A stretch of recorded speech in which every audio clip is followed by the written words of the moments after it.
we're coming back for round 2 and we walked out there and your child was like a blonde wig. And half of her face painted / Almost like Harley Quinn. Yeah, it was Harley Quinn-esque. Yeah. But except for not. And then your other one came out with face painted. And then I'm like, where's mine? She came out just not. It's a standard. That sounds about right. Yeah. My kids are being out of control and yours are being like quiet and normal. Giggling in the corner. Yeah, I mean, laughing. And then my child named herself something highly inappropriate, apparently. But we are not going to say because she said it. And I was like, I looked at you and I was like, okay, I will be inappropriate on the podcast. And I say things on here, but I don't speak like that in front of my kids. No. And the thing, I was like, what, where the fuck, what, who? Your kid, not mine. I know. Don't remind me. Well, speaking of inappropriate. Okay, what's the joke? What is a long, wide thing that men carry? It's going to be a penis joke. A tie. Get your head out of the gutter, Megan. Okay. You ready? Yep. Man, that was like a wheeze. What did Cinderella do when she got to the ball? What? She gagged. Raina. You told me. Do you want to hear the in-between? Okay. Why are men like popcorn? Why? They satisfy you, but only for a little while. Your reaction to these, and you even knew the punchline.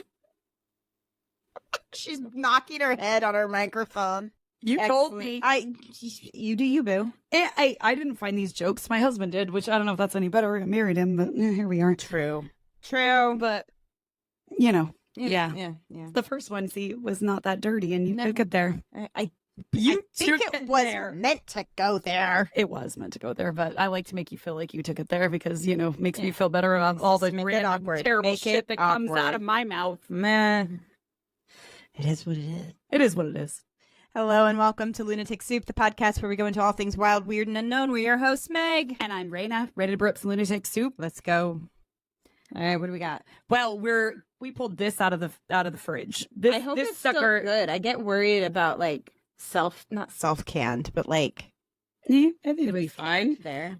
This is from St. Patrick's Day when our lovely friend Allie at Incline canned us up some of their green apple bearers. The bearers, which is just a straight up apple cider. But it was green from St. Patrick's Day. So luck of the Irish. It says for lunatic soup at the top. So yeah, and little hearts because she loves us. That's us. That's us. In case you didn't know, that's us. We don't have an ABV on it, but it's 5% because I have a bunch of bears at home. Yeah, because they were at Winco for 98 cents. That is unreal. I have one of those, and you left one at my house, I think. Excellent. I'm gonna cook with it because you can make like when we do the 4th of July. I'm going to make the ribs and I'll make a barbecue sauce with it. Blasphemy. Don't you dare waste something good like that on sauce. You can just use... Sauce is awesome. Awesome sauce. I mean, I will say for 98 cents, it was worth it. I couldn't believe how cheap it was, though, when you sent that. What'd you get in there? A little speckle? Well, it's because look at the top of it. Because I don't know if it was outside or on the back fridge. Okay. Anyways. It's green. It's green like an apple. Tastes good to me. Delightful. Actually, it tastes like a sparkling apple cider. It really does. Actually, it does. It tastes like Martelli's. Is that what it is? Martinelli's. Mm-hmm. I'm gonna sour slap mine a little bit just because I want a little tartar. Yeah, put mine in. Harder. Tart. More tart. More tat. More tat, but delightful. Good to know. I mean, it's just green, which is kind of off-putting, but also feels like maybe we're being healthy. It's festive. Well, it would have been festive. We're drinking our greens. Yeah, that's what I'm saying. I feel like we're being healthy. It's like I'm getting a little dose of spinach. Like that bloom stuff. Yeah. That, healthy. Super expensive, so I won't buy. But also, it's bullshit. Have you ever looked into that stuff? No, I haven't. It's bullshit. Is it bullshit? It's a marketing thing. They have all the influencer, and they're like, you're getting your green. I'd rather just eat my greens. Yeah, same.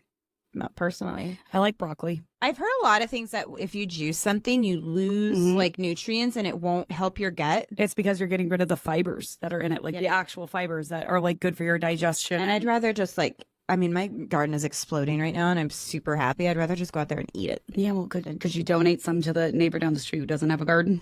Who's that? It's me, my black thumb. You? My black thumb is... You know how you garden?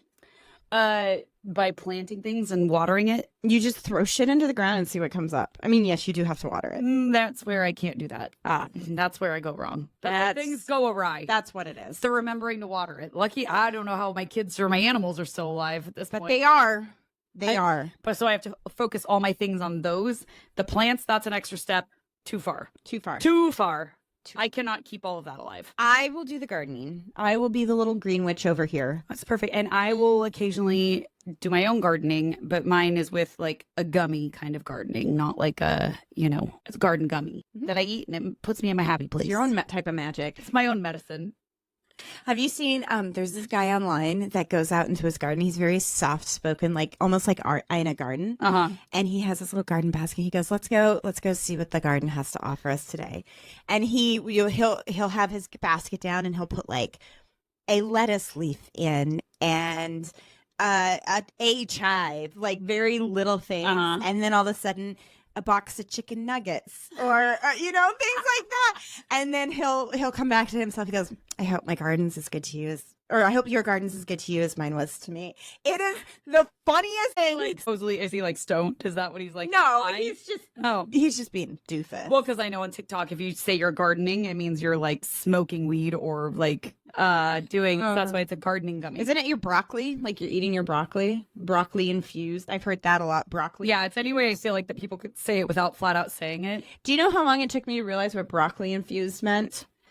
Probably a long time. A long time. I'm like, why would you infuse sugar with broccoli? Gross. You're gross. You don't infuse sugar with it. I have so many other ways. I'm just saying what I saw on the interwebs. I mean, I see a lot on the interwebs. I learned a lot. If you ever want to know how to make a dissolvable broccoli powder. My gosh. To be clear, it's legal in Washington, guys. It is. It's wild that it's not in some places. It's legal in a lot of places now, I think. I know, but still, some places people still go to jail for that shit. Isn't that insane? Federally, it's illegal.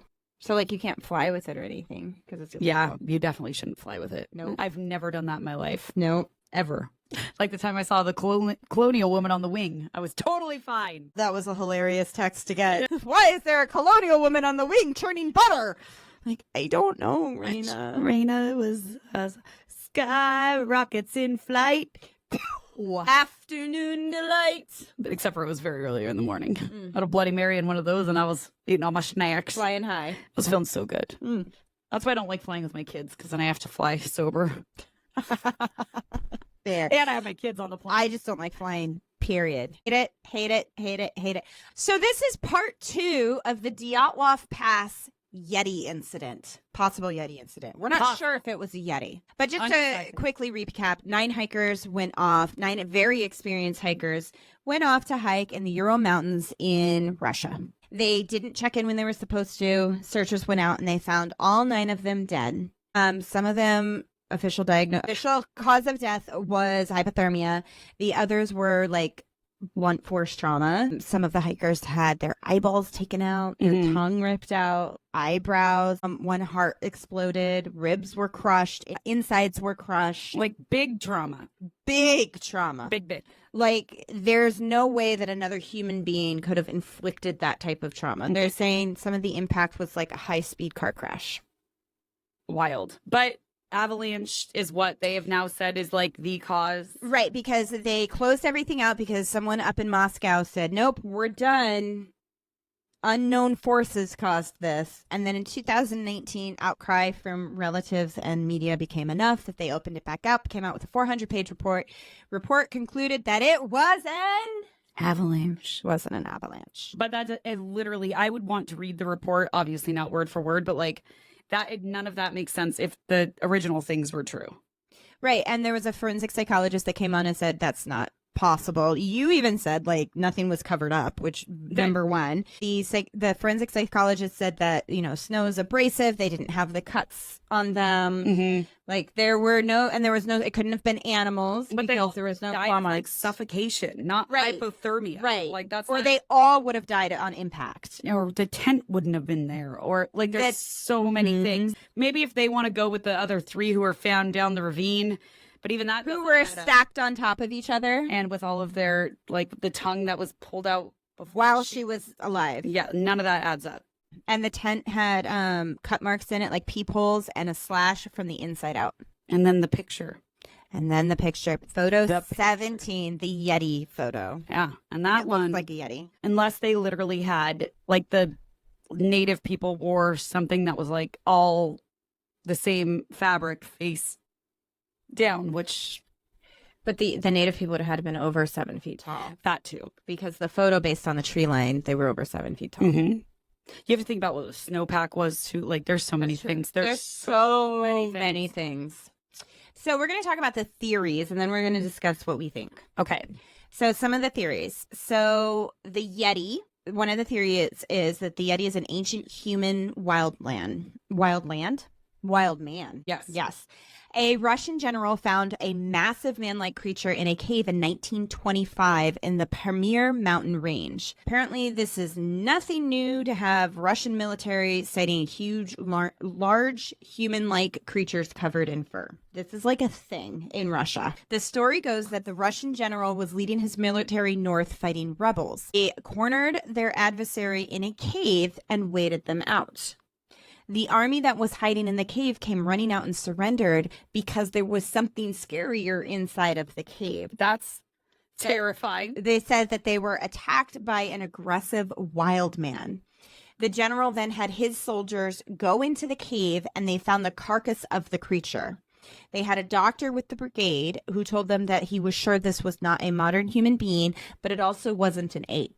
Better? Yeah, I can just tell when you like are turning it away. Yeah. Which is what I think happened to me last week. The creature was described as having a broad barreled chest and large muscles, dark eyes, and sharp teeth. The body was too large for them to take back with them, so they buried the creature in the cave and reported the discovery to the military. Was it Mr. Boo Boo? Large, barrel-chested, Covered in hair. Sharp teeth. He could have filed them down. Yeah, he could have. Mm-hmm. The rest kind of. That adds up. I almost made a joke about hair not everywhere, but I didn't. You're going to cut that out too. I was going to say you would You're going to cut that out. But Mr. Boo Boo, my husband, is very barrel chested. He's a very large. His chest is very huge. Girth. Well, it is. It's just like one of those when people will be like, I've heard people say this, like everyone's skeletons are the same size. And I'm like, you're a dumbass. That's literally false. His chest is like, it's very round. Rounded. A rounded chest. Maybe he comes from the Yetis. That would make sense. That would be a Yowie. Get it right. A Yowie. You're right. Get it right. Maybe he's a Yowie descendant. Yowie descendant. Huh. Wouldn't know. He hasn't taken that DNA test. That fucker. I know. You've had it for him for what, 3 years now? Yeah. Ancestry? Yeah. Yeah, a little shit. Mm-hmm. I'm going to swab him in the middle of the night. Another theory says that the Yeti responsible for the Dyatlov massacre was not a wild man, but a genetically engineered creature created by Stalin. So that makes sense. That, if you tie that in with some of our other conspiracies that we have listened to. Also, this is right around yeah. those so times. It's rumored that when Stalin heard the description of the creature from the 1920s, that he was like enamored and wanted to create such a beast. He wanted to create a super strong, super obedient human creature in the Russian mountains. So he hired an elite geneticist to create the creature. This same geneticist, like this is a real person, he created the hybrid zebra and horse, guinea pig and rat. Like he did this type of creepy shit. Like Isle of Dr. Moreau type shit. Like that sounds legit to me. He wanted to create a chimpanzee human hybrid. Kind of like he had a god complex that wanted to create a creature to do their dirty work. That like, sounds in about the right. military. Yeah, that sounds accurate. And yeah, it does sound far-fetched, but then you see this guy was putting creatures together. I feel like that sounds far-fetched for people who don't do a podcast where you hear all the conspiracy theories where when they all start to tie together, that fucks with me. And we already know that Stalin was kind of a crazy dude. Yeah, right. It's not outside of the realm, not at all, of things between him and Hitler, right?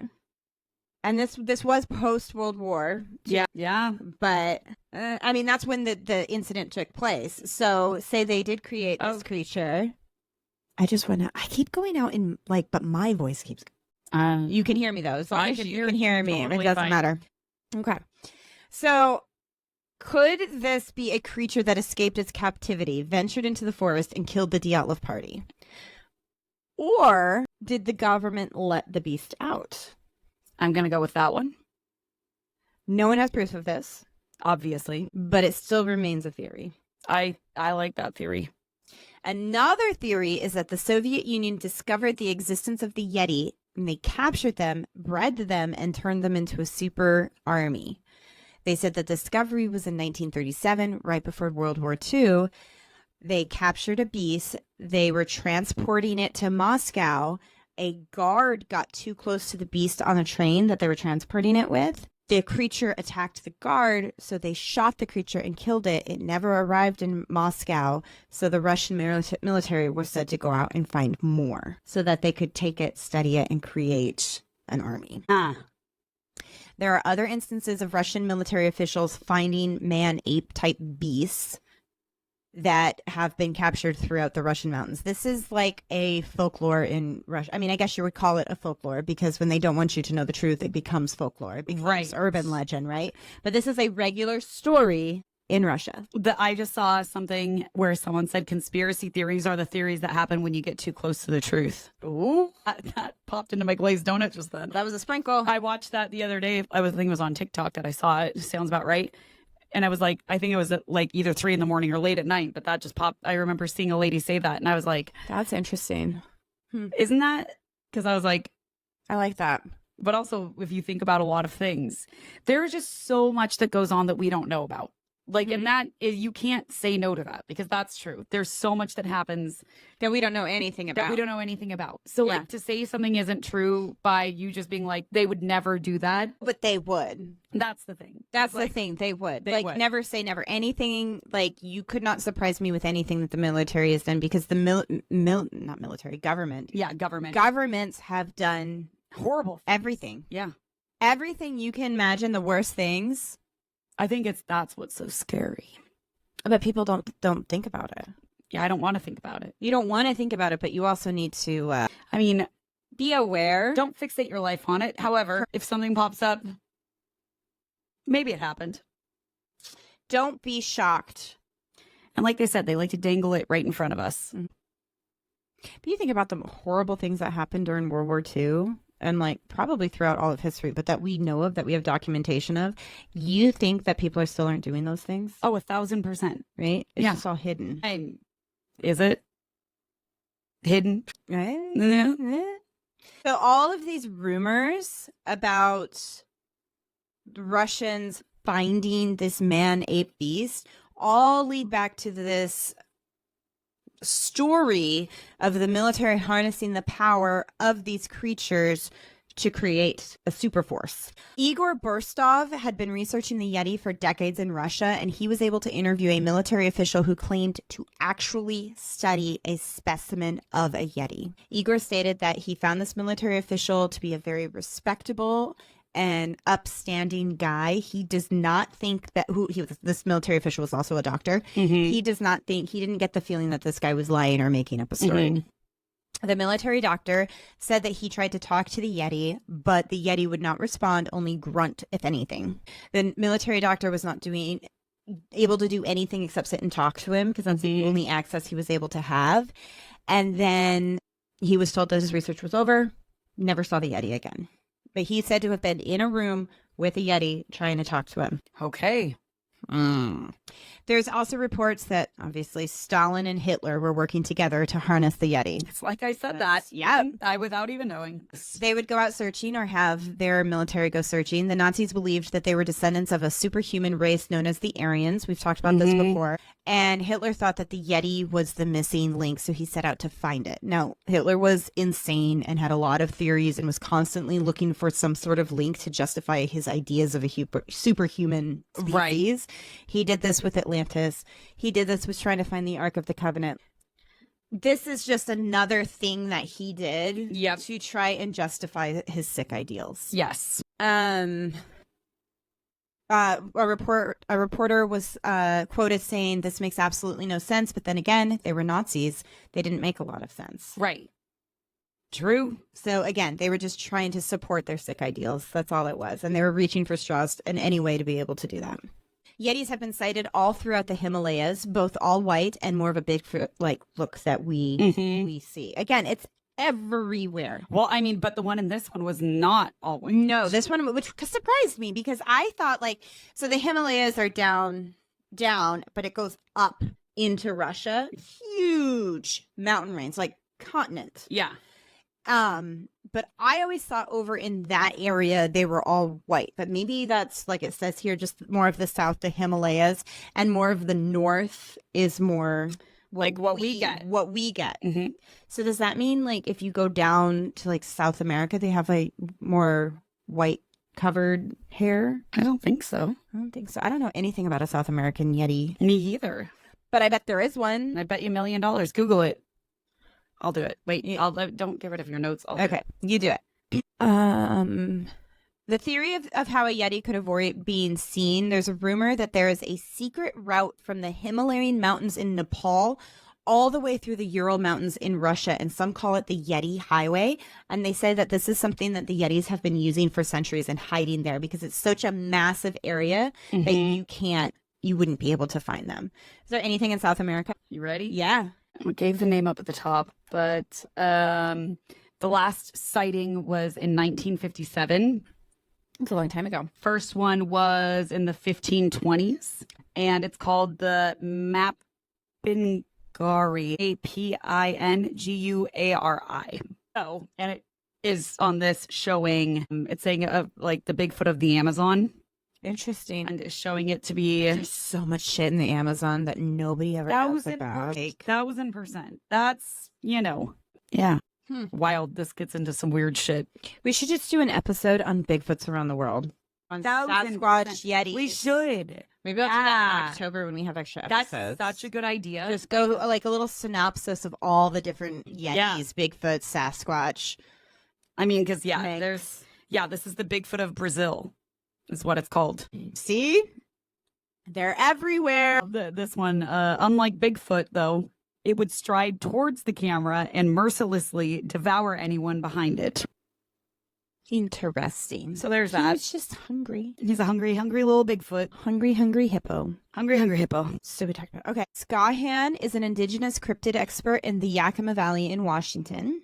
That's where we are, guys. That's our neck of the woods. Yakima's a few hours from us. And he has his own experiences with the Yeti in our own state, which we call Bigfoot. He has tracked the Bigfoot, and he has worked for the Forest Department for so long that he spent a ton of time out in the woods in Washington. He states that the Yeti or Bigfoot came to him, he didn't seek him out. And I've heard that too, that the Bigfoot lets you, like, they'll come to you. You're not just going to happen upon. No, they'll let you see them when they. It's up to them. Yeah. And there's a couple of people on TikTok that I follow who are Native people who talk a lot about Native lore and legend. And one of them is a Bigfoot and how it's a protector, a good thing, right? You need to respect them. 1,000%. And that's another thing, like the Bigfoot will come to you when you need them to. Interesting. So I thought that was very interesting. So he states that the Bigfoot came to him, and he said that he has been able to track their markings and their migration. What's his name? Mel said, I'm going to say that again because you're going to have to cut that. Mel said that he often hears the Yeti and that they communicate through yelps and whoops and howls, which we've heard that before. I've run into people that have heard that in the woods. One of the guys, we're supposed to do an episode with him. I just got to contact him, and he has all kinds of stories. So yeah, can't wait to talk to him. Yeah. He states that he has seen a Yeti standing next to a tree. Said the creature was about 8 feet tall, dark, and covered in hair. The Yeti or Bigfoot vocalizes. This one's where it gets interesting. The Yeti or Bigfoot vocalizes, creating a sound called infrasound. I've experienced infrasound. Okay. This is a real thing. It is under 10 hertz and inaudible to the human ear, but it causes intense fear. tigers and lions use this within their roar. And so when I was doing a private tour of this animal sanctuary down in Florida. Carol Baskins. It was exactly like that. Oh. It was exactly like that, but it was closed to the public. But my dad's friend volunteered there, so he brought us. Yeah. And there was a lion, and it roared, and I can't even describe that feeling. But you feel it from your head to like it was. Like you feel in the depth of your soul. It's this natural biological reaction. Weird. And you can't describe it until you have felt it, but you feel it in your core, and it is fear. Yeah. And I knew I wasn't in danger. He was in a cage, but still. But that roar, it was something like it was a primal reaction. Yeah. Wow. So when I read that, I was like, I never thought of that with Bigfoot. Crazy. Yeah, it was pretty crazy. You literally feel it throughout your entire body. There was also another group called the Corvinus group, and in 1993, it was a group of people going hiking on an expedition in the Russian mountains. It was 7 hikers, and they wanted to go to the I believe it's Damban mountain range in Russia. It was summer this time, so it was a lot better conditions. They had pictures and records of this hike as well. All the hikers died tragically. I've heard this story too. Except one. Valentina Yutachenko, I believe her name is. She survived the incident. And in an interview, I watched an interview with her. She showed pictures of the hike, and everything was great. And they were having a great time until they weren't.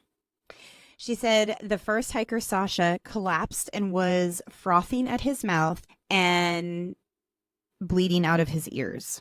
No one could explain it.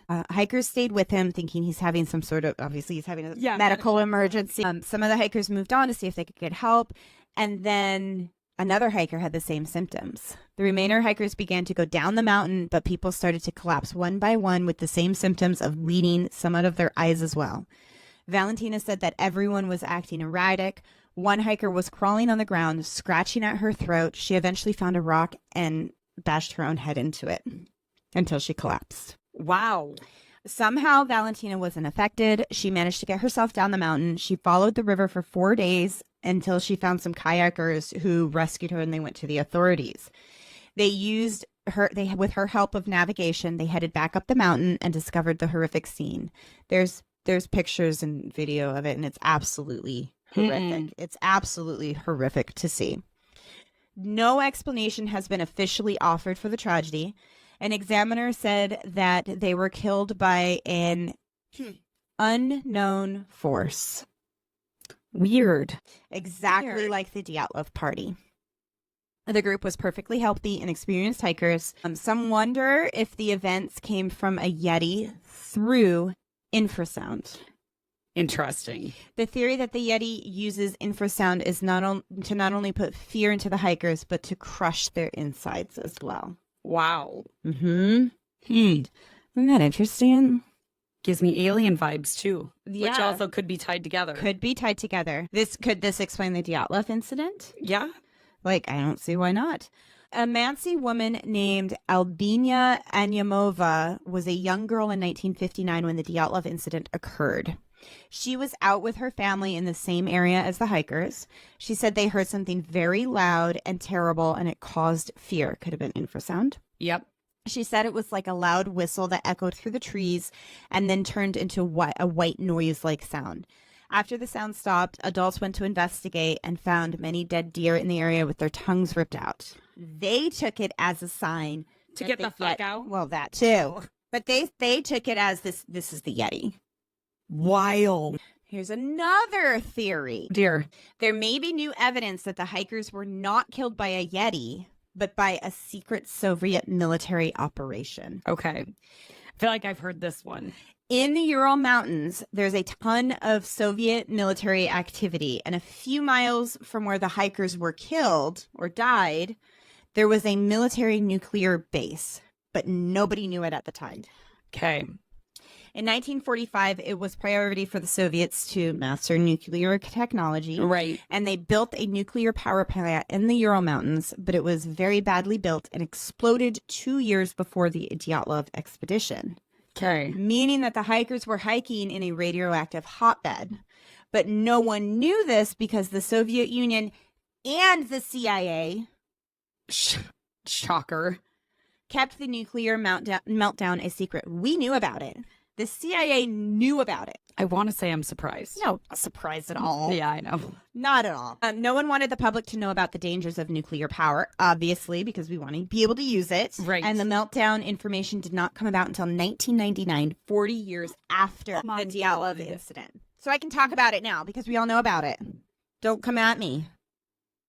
I mean, Disgusting. that is, but it also like that, especially for finding radioactive stuff. Remember how I said that? Yeah. Mm-hmm. That adds up. When you look back at the medical report of the hikers, they tested for radiation. The report came back stating there is contamination with radioactive substance. So what if that did happen and it caused, instead of a Bigfoot, it caused like a bear to go like Insane. zombie mode? Yeah. Oh. Like human, Zombie bear. whatever. Or a raccoon, rabid raccoon or something, you know, ripped out your squirrel. It was Lester. but Lester drank his fireball. I'm so proud he still has that fireball. I figured we would have broke into that by now. There's still time. But it is an interesting like thought of like, you know, I don't know what radioactivity actually does to things, or if it like, I feel like you see that in the movies that radioactive stuff like makes. But a lot of times it takes time for it to happen. But I don't know if you've watched 2 years. the Chernobyl. Mm-mm. No, I mean like it takes time in your body. To kill you. Yeah. No, but Yeah, but the show Chernobyl, fascinating. Never seen. I mean, I've only seen the first couple episodes. My husband actually just finished the series. But because they literally, when this meltdown happened in the nuclear power plant, they sent people in to try to shut it down. And these people knew they were going to die. But they went in anyway because they had to shut it down. Someone had to do it. Somebody had to do it. And it was so much radioactivity that they did die. Jesus. That is an excellent TV show if you want a TV show. I need to finish it, but It seems too serious for me right now. I have a friend that went to Chernobyl and went in. I would go. If I had the opportunity, I would go. Like you don't have to suit up, but you do have to bring that thingy with you to check for radiation. You go, take video, bring back, let me know how it goes. Done. I'm good. I'll stay over here. Although I don't know if I'd go to Ukraine right now. Yeah, no, probably wouldn't do that either. Probably not. Probably not on my list of things Probably to do. not. Yeah. Someday, maybe. Maybe. Never say never. So could it have been death by radiation? It was surface radiation and could not really have caused the impactful blows on the bodies. And it couldn't have caused the internal injuries. Does it also like make you insane or like do things like leave your shoes and stuff? I don't know. I don't think so. I don't think so either. I mean, but I don't know enough about radiation poisoning. But still, I don't know. I mean, and here I am saying that the radiation would turn, you know, a squirrel rabbit and that would be what happens. But that's just me being dumb. I don't think it actually does. I don't think it does. I inhaled and choked on my own spit. I hate it when I do that. But Soviet military was all throughout these mountains. They hid a lot of their testing equipment, rocket explosives, in these mountains. You tired there? You a little bored with my story? No, I just got a big yawn. It is. It's getting a little late, and it's only been a long day. 20 actually. So they tested these weapons in the area. The Dyatlov party was hiking through the military weapons testing site. It just wasn't known in 1915. Right. But they were hiking in that area. Or did the Soviet military do experiments on that part of the mountain intentionally? Possibly. There's another theory that the Dyatlov party was infiltrated by a Soviet spy. Semyon, a man named Semyon, joined the hikers in the Dyatlov party, but he wasn't a student. He was 38 years old, which is a lot older than the 20-something-year-old college students. Yeah. Right? Yeah. He was like the odd man out in the group. The group didn't know him. He was able to join the trip, but nobody really knows how he became a part of the group. Okay. Was Simeon a government plant sent to monitor the expedition? If so, then that means the Soviets knew the whole time that they were heading into that this direction area. Could they knew that they were heading into Yeti territory? Huh. Did they place Simeon in the group to report the happenings of the hike going into Yeti territory? Interesting. On the train leading into the mountains, the hikers reported Simeon saying, "One day the whole world will talk about this trip." Dun, dun, dun. Can I just tell you, I Googled what if radiation causes anything, and it does. Does it cause you to go like crazy? It says, depression, anxiety, thought disturbances, PTSD, schizophrenia, chronic fatigue syndromes, and signaling by brain to other body functions. So no. So I think you would just keep me normal. This is fine. That's just every day. So I don't know. It just adds to the mystery of it. So it could have been. So you're saying it was a squirrel? So you're saying there's a chance. Could have been a squirrel. So if Simeon was a Soviet spy, he was probably given no choice in joining. Right. It was found out that in 1942, Simeon's brother collaborated with the Germans. Now, he was Russian, collaborated with the Germans, and began to work with the Germans to give them like insider secrets. The Soviet Union found out. They took him and shot him for being a traitor. And because Simeon was the brother of a traitor that aided the Germans, it literally put the whole family at risk. Right. And he knew he was expendable at this point. So maybe he was forced to work with the Soviet Union as a KGB spy. That makes sense.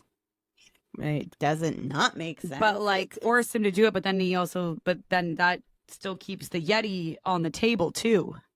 And there's some more reasons why. Oh dear. When they discovered Simeon's body, they found that he had 2 cameras on him. Remember how I said that the cameras were like $5,000? There's no way that he could have afforded a $5,000 camera. $5,000 cameras, let alone one. Okay.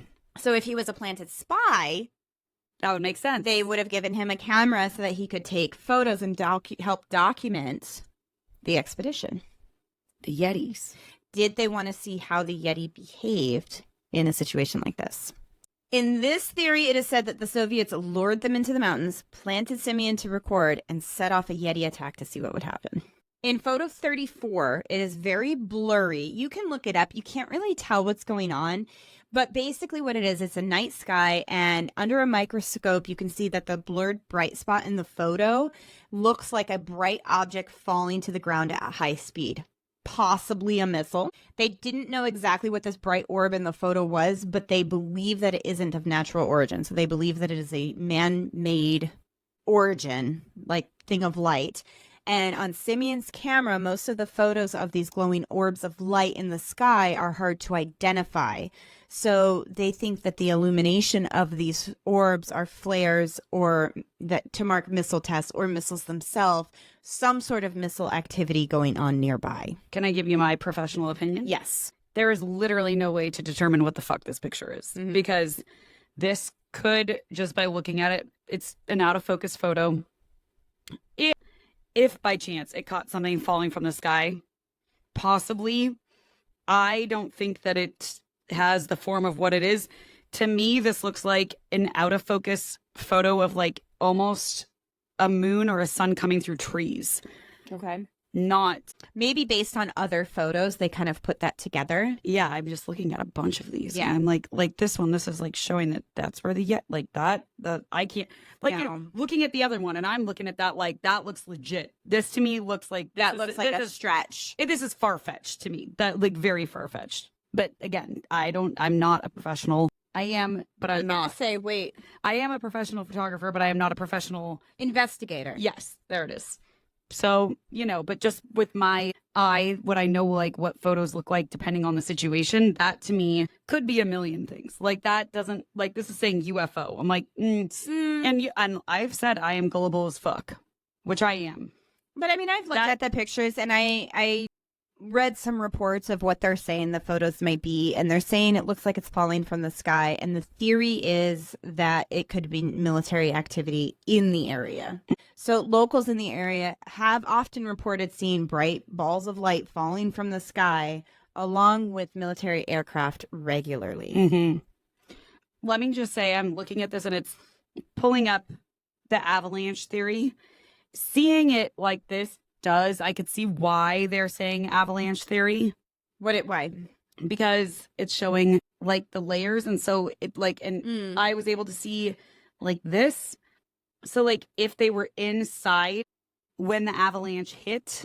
But they wouldn't have been able to get out of that. If they were covered, they would have been crushed in the tent. Well, let's say that they weren't fully crushed. They were able to get out of the tent. So they would have had to cut themselves out. Okay. They wouldn't be able to find their stuff because they were like literally inside of it. Mm-hmm. I'll give it that for that part happened. And then the avalanche stopped and they were able to see their footprint. Well, it would have already been stopped. So like and they dug themselves.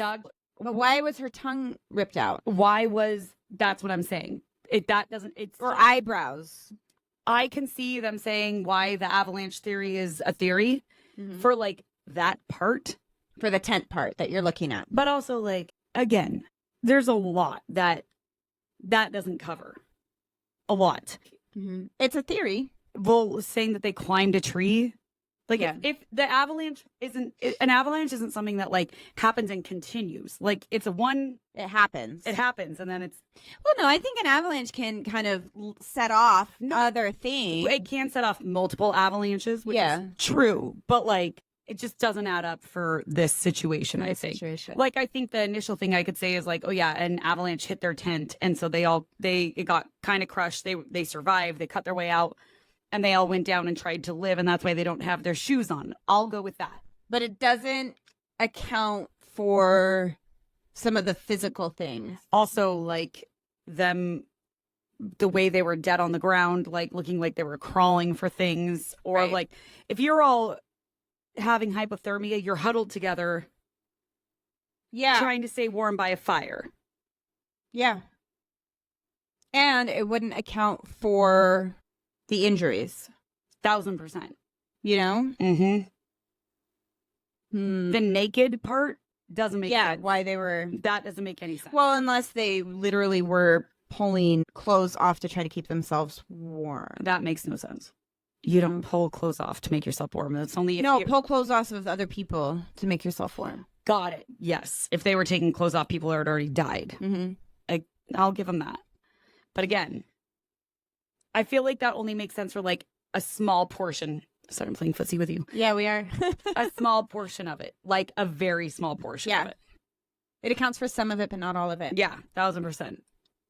So on the night of February 1st, 1959, locals did report seeing orbs of light, hearing blasts, and this type of military activity on the mountain. Right. So that was happening when the hikers were up there. Did you also know that you can set off an avalanche intentionally? Mm-hmm. So, like, there's that. So the theory is the hikers knew, or the government knew that the hikers were in the area. Some believe that the government may have caused these explosions to anger the Yeti and see what it would do to people in that territory. What if they wanted a Yeti attack and to see what would happen, and they used the Dyatlov party as bait, using Simeon to record and take pictures, which Simeon did, and then his chest was crushed. Yeah. So the hikers, I will say their first names because I'm not good at the last names, because we have to remember, yes, we're talking about this, we're having fun with Yeti theories. No, but these are people, are real people that did die. Igor, his cause of death was said to be hypothermia. Yuri, hypothermia. Lydia Milla, internal bleeding from severe chest trauma. Georgie or Yuri, hypothermia. Alexander, hypothermia. Zenaida, hypothermia. Rustem, hypothermia. Nikolai, cause of death, fatal skull injury. Semyon, severe chest trauma. And the youngest, Yuri Yudin. Oh, no, he's the one that left the expedition. No, right. So, Semyon, severe chest trauma. Huh. So, these are very real people. Had a very horrible thing happen to them. what was the cause. I think it makes sense for the government to have done something, whether it had that picture, the Yeti picture is what gets me. And the body part, like the tongue being ripped out or the eyebrows being ripped off. Those are parts that you can't just like exclude from this, because if those hadn't happened, I could be like, okay, maybe it really was an avalanche. A heart exploding. Could that have been infrasound? Could it have also been like, let's just say we're going the avalanche theory. That is what they're saying. Okay. It can that happen with like blunt force trauma, like as in you falling and hitting something, if that makes sense. Can it? I don't know, but it's the eyebrows and the eyeballs and but also like if they were in a ravine, they'd be buried. None of them were buried. Mm-mm. That also and they were stacked on top of each other, which I guess in an avalanche.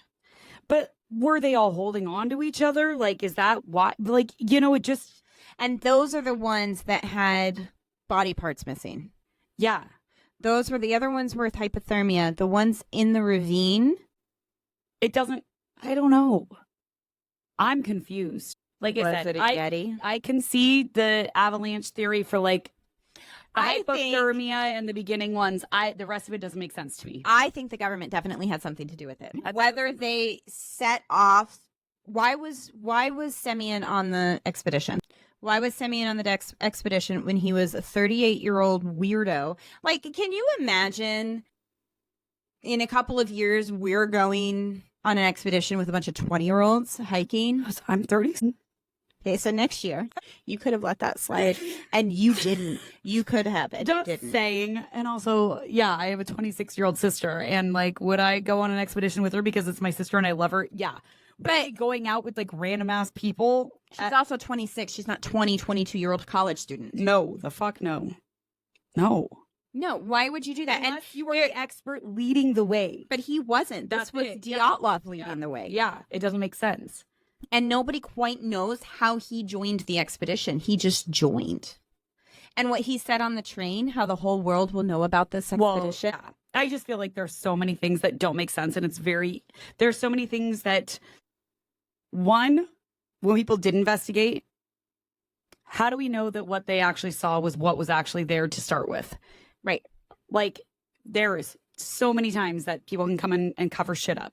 So this is just like... Especially when you have, you know, the whole Soviet Union wanting you to cover it up. Exactly. Like, this is just what we're getting off of, like, mainstream media shit. Hey. And if it's sketchy and we're getting it delivered on the mainstream media... Not even our mainstream media. This is in Russia. And they are known to cover shit up.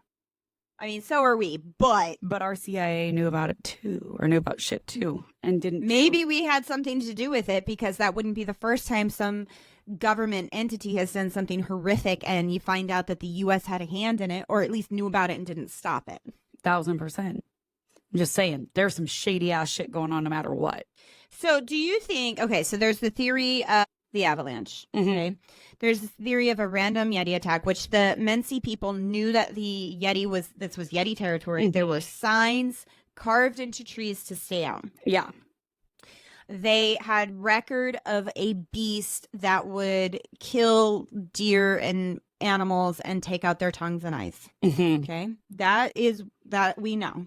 Do you think it was just a Yeti attack?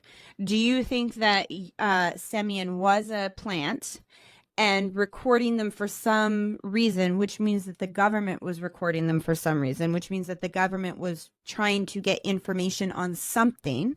Were they trying to get information on what would happen to people if they did something in this territory? Because we know that the government was doing things in this territory. They were testing things. They had a nuclear power plant. They had military activity on this mountain that nobody else knew about.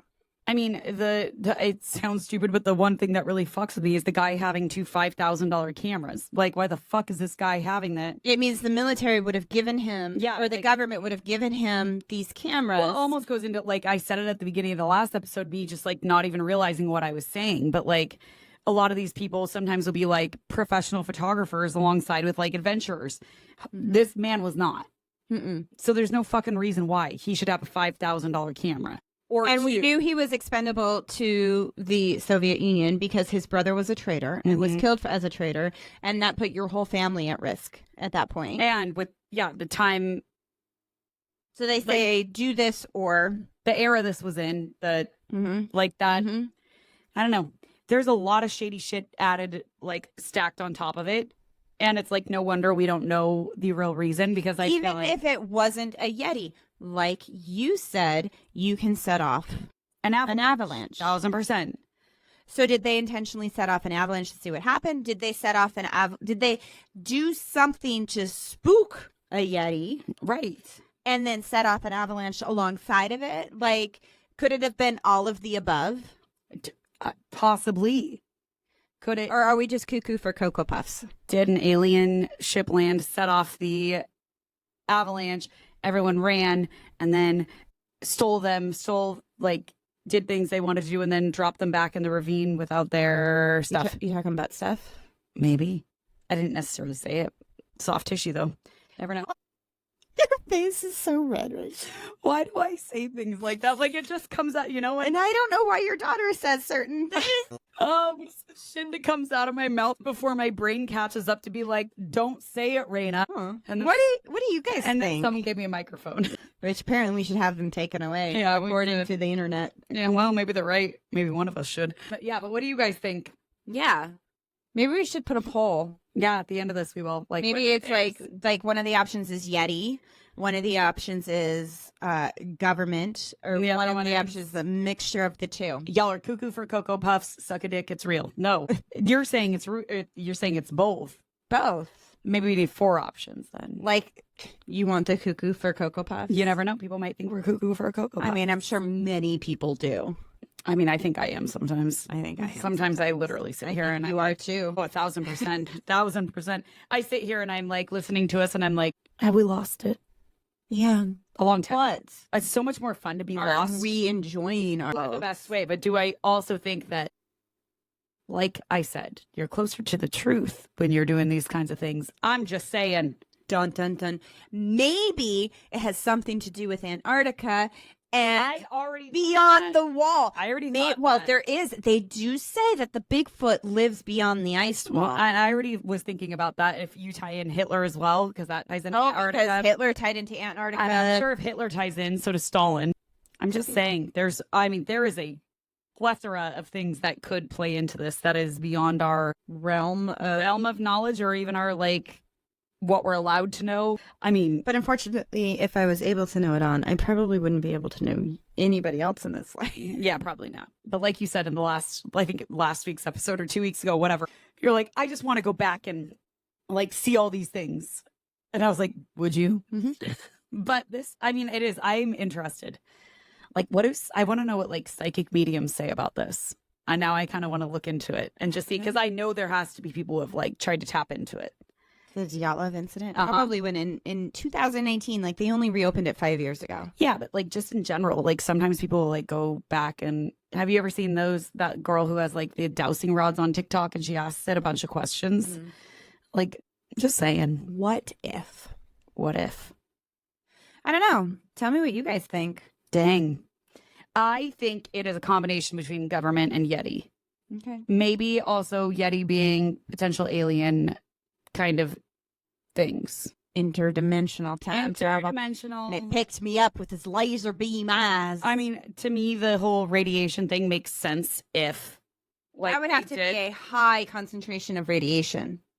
Well, no, it makes sense for if they had, like we said, the CIA, they all knew about that thing exploding. So that's why it was on their clothes. Oh, yeah. That adds up to me for that. But then look at the other expedition and these people are bleeding from their eyes and their ears. Yeah, I forgot about that. So was that government? Was that infrasound?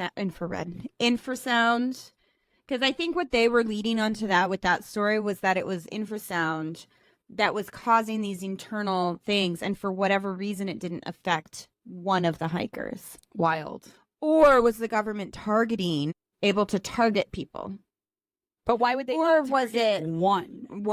Or was it a Yeti making the sound that was affecting? And maybe that other person was just advanced. And it could have been the Yeti infrasound that was with Dyatlov. That's why they're internal. But then it still doesn't account unless the Yeti got to it and then ripped out body parts. But she was alive when it happened. It's all bad. Nothing's good. Nothing's good. But it does make sense why the question is there. Yeah, this is like... There's no... I looked up, like, what is the general consensus? There isn't one. Well, because nobody knows. So much of it doesn't make sense. Mm-hmm. Like, you think you have a good theory going, but then this piece of information doesn't fit. For me, it's the avalanche. I could see how it makes sense.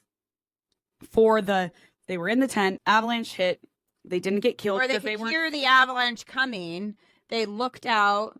Because I'm sure that's a huge, loud, roaring noise. Yeah, it's very, and they cut themselves out, but also like, you cutting yourself out, you getting out a knife, or you just getting out of the tent? Right. I feel like maybe it didn't fully bury them. They got out, went down to go make themselves warm. People started dying of hypothermia. But once the avalanche was over, they could have gone back into their tent and got their supplies. Well, it was crushed. Yeah. No, you're right. I mean, that's true. They could have. How fast you dying out there? I don't know how fast you can die from exposure. Pretty quick, though. Pretty quickly. I think. But if the avalanche had ended, they could have gone back to the tent. And gotten their stuff, because how it looks like in the thing, you can still access the tent. You can still get in. You could dig your stuff out. And especially if you're exposed. Yeah, you don't have your shoes to the elements. Someone's getting everyone warm. You'd be like, let's get our shit. Yeah, that doesn't add up. Mm-mm. And then the people stacked, missing in the ravine. Doesn't add up. And only those people in the ravine had those types of injuries. Which I guess you could have fallen into a ravine, but it still doesn't account for... Let's say it accounts for how you died. Let's say that. Why are you missing your tongue and your eyeballs and your eyebrows were ripped off? And it wasn't animals because there were no claw or bite marks. I don't know. If I knew, I think I'd be a very popular person. I know. Figure it out, Megan. All right. On it. Well, you guys, let us know if you have theories on this. Yeah. And write it in at lunaticsoupodcast@gmail.com. Or you can just, find us on the social medias at Lunatic Soup Podcast everywhere. All the things. YouTubes. Get yourself a cider if you haven't already. Yes. Lunatic Soup, if you will. Incline's really good. It is delightful. This one's really good. It's a good, just a good apple cider. A standard apple cider, which we're not mad at. Every once in a while, we got to have just a plain old apple cider. Any cider recommendations, too. We've been asking for jokes. We've been asking for a lot of things. But cider recommendations. If you have had a good cider and you're like, this is it, let us know. Let us know. Maybe we'll get it on the show. We'll do our best. Well, remember, in this crazy world, it's good to be a lunatic. Bye. Bye.